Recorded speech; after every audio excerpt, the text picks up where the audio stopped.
gospodje in dejanje Bogoda Picala.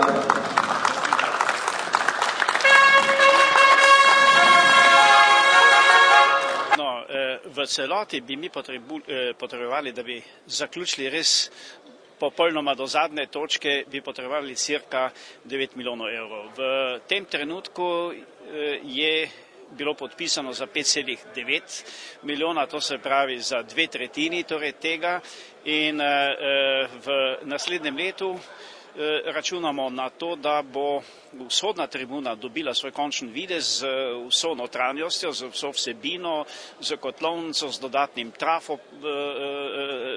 dodatno trafo postajo, z 2 telovadnicama, z fitness prostorom, z vsemi umivalnicami, slačilnicami in tako naprej.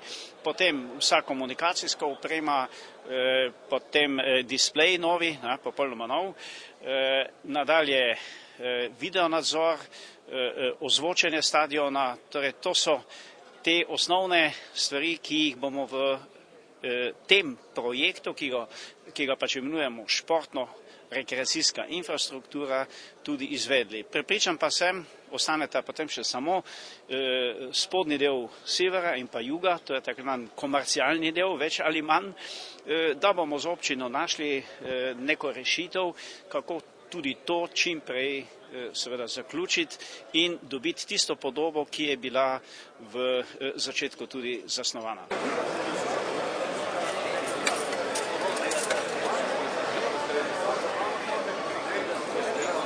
Jaz mislim, tako kot za klub, kot za mesto, pomeni ogromno, pomeni eno zgodbo, ki se bo dokončala, se pravi, da bo vsa infrastruktura, katero si vsi Mariborčani in seveda sploh navijači NK Maribora oziroma slovenske reprezentanci služijo.